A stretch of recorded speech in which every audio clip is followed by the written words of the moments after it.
मित्रों, लक्ष्य क्लासेस आरा के इस एपिसोड में हम लोग आज देखेंगे पाठ्य पुस्तक डीएलएड की जो पाठ्य पुस्तक है उससे निकाला गया कुछ वन लाइनर जो कि परीक्षाओं के लिए बहुत ही महत्वपूर्ण एवं उपयोगी साबित होगा। तो बीपीएससी प्रधान हेड मास्टर की हाई स्कूल हेड मास्टर की 31/5 को हुई परीक्षा के प्रश्न पत्रों के अवलोकन के उपरांत हमने यह पाया कि कुछ ऐसी चीज़ें हैं जो कि कॉन्सेप्ट से हटकर पाठ्य पुस्तकों से ली गई हैं। तो वैसे क्वेश्चंस जो हैं वो स्कोरिंग क्वेश्चंस हो सकते हैं, स्कोर बढ़ाने में मददगार हो सकते हैं। तो आइए हम लोग देखते हैं कुछ सिलेक्टेड वन लाइनर्स को जो कि लगभग कवर कर रहे हैं। जितना हमने पढ़ा है अभी तक उसको कवर करने का प्रयास किया गया है इसमें। तो पहला है, शिक्षा का उद्देश्य व्यक्ति का एकीकृत विकास है। यह कथन है महर्षि अरविंद का। दूसरा है, मनुष्य की अंतर्निहित पूर्णता को अभिव्यक्त करना शिक्षा है, स्वामी विवेकानंद। जॉन ड्यूबी 3 चीज़ों को महत्वपूर्ण मानते हैं, शिक्षा के महत्वपूर्ण अंग मानते हैं: शिक्षक, शिक्षार्थी तथा पाठ्यक्रम। अगला है, किसी भी राष्ट्र की प्रगति फैक्ट्रियों में नहीं विद्यालयों में होती है, एस बालाकृष्ण जोशी। अगला है कि समाज सामाजिक संबंधों का जाल है, मैकेवर तथा जॉली। जॉली होना चाहिए यहाँ। अगला है, विद्यालय समाज का छोटा रूप है, यह जॉन डीबी का कथन है। विद्यालय बच्चों का उद्यान है, फ्रेबेल। वे दिन वे लोग, लेखक हैं इसके ज्ञान चतुर्वेदी। एक सुखद अनहोनी पुस्तक है, लेखक हैं लायक राम मानव। शेर व खरगोश, प्रोफेसर कृष्ण कुमार। अनारकों के 8 दिन, सत्यु। ऐसी हुई सयानी लाली, पुरोहित दिनेश। महात्मा गांधी एक जीवनी, बी.आर. नंदा। मुछाली माँ, गिजुभाई बधेका। बाल मंदिर नामक शैक्षिक संस्था के संस्थापक गिजुभाई बधेका थे। इसमें बच्चों के प्रवेश की उम्र 2.5 साल से 6 साल रखी गई थी। मतलब प्ले स्कूल, पहला प्ले स्कूल इन्हीं का। दिवा स्वप्न और बाल शिक्षण के रचनाकार गिजुभाई बधेका। समरहिल स्कूल के संस्थापक ए.एस. नील। अलेक्जेंडर सदरलैंड नील, इन्होंने समरहिल स्कूल और समरहिल पुस्तक की भी रचना की थी। अगला देखते हैं स्टेटमेंट हम लोग कि मैं बच्चों को मनोरोगी विद्वान के बदले खुश मिजाज सफाई कर्मी बनाना पसंद करूंगा।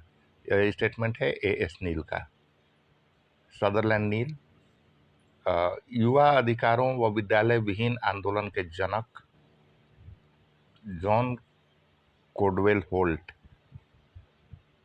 जॉन कॉडवेल होल्ट स्कॉटलैंड के एक मनोवैज्ञानिक और शिक्षा शास्त्री हैं। तो इनके 2 बहुत ही चर्चित पुस्तकें हैं, बच्चे असफल कैसे होते हैं तथा बच्चे कैसे सीखते हैं। इन्होंने बच्चों के लर्निंग पे फोकस करते हुए कि कौन कौन से कारण हैं जो उनको असफल बना देते हैं और लर्निंग का प्रोसेस क्या होता है, अधिगम के सिद्धांतों को इन्होंने दिया है, जॉन कॉडवेल होल्ट। अगला है, शिक्षकों को प्रशिक्षित करने के लिए टीचर्स ट्रेनिंग का गिजुभाई बधेका ने 1920 में दक्षिण मूर्ति अध्यापक मंदिर की स्थापना की थी।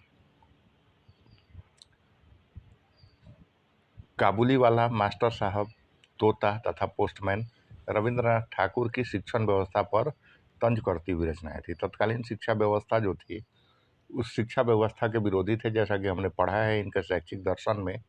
रविंद्रनाथ ठाकुर के शैक्षिक दर्शन को भी पढ़ा है हमने पिछले वीडियोज़ में। तो उनमें इन्होंने स्कूल स्किप कर दिया था और उच्च शिक्षा के लिए भी जब गए थे तो लंदन से बिना शिक्षा वापस ग्रहण किए वापस आ गए थे। तो उस समय की जो शिक्षा व्यवस्था थी उससे ये असंतुष्ट थे और उन पर तंज करती हुई रचनाएं इनकी हैं। अच्छा, टैगोर कार्य प्रधान शिक्षण व्यवस्था के पैरोकार थे। उनका यह मानना था कि जो शिक्षा प्रायोगिक नहीं है, जो कार्यात्मक रूप से लागू नहीं की जा सकती है, वैसी शिक्षा जो है बेकार है। सर्वोत्तम शिक्षा वह है जो न केवल हमें सूचना देती है बल्कि संपूर्ण दृष्टि से हमारे जीवन का सामंजस्य स्थापित करती है। यह कथन है टैगोर का। शिक्षा नामक पुस्तक टैगोर ने 1908 में लिखी थी। बचपन जीवन का अनोखा काल है, क्रोल एवं ब्रूस। बचपन प्रतिद्वंदात्मक समाजीकरण है, किलपैट्रिक। संस्कृति सीखे हुए व्यवहारों तथा उसके परिणामों का सम्मिश्रण है, राल्फ लिटन के अनुसार।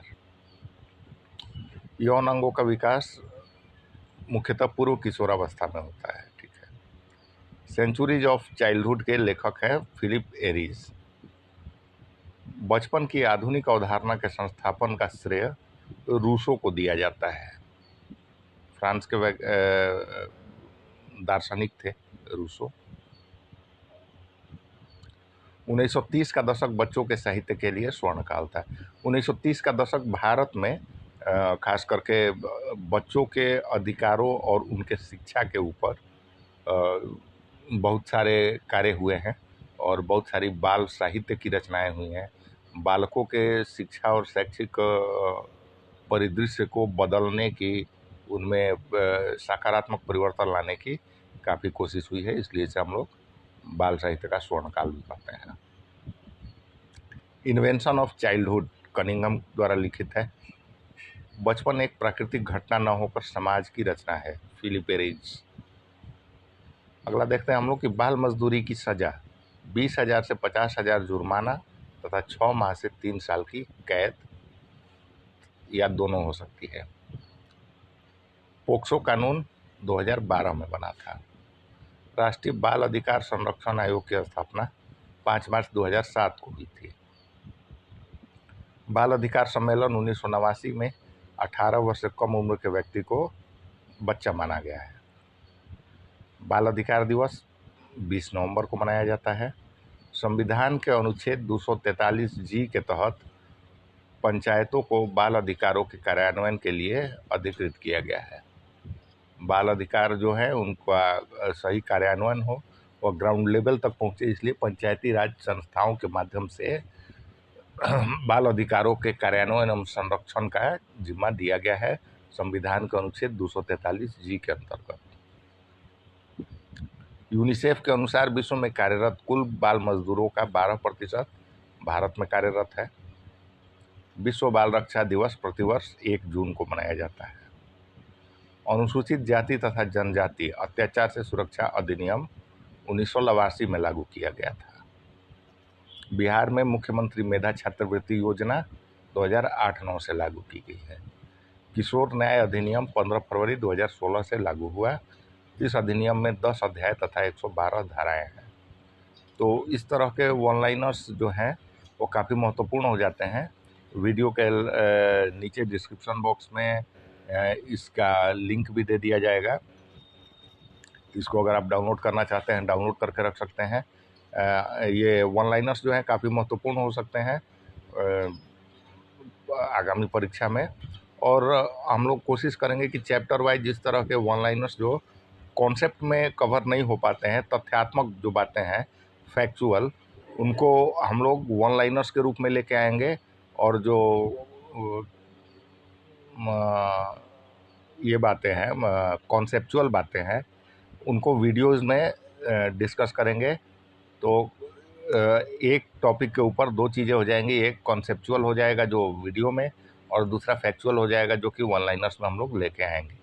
तो इस तरह की पाठ्य सामग्री पाते रहने के लिए आप सब्सक्राइब करें, हमारे चैनल को लाइक करें और अपने अन्य मित्रों के साथ शेयर अवश्य करें। धन्यवाद।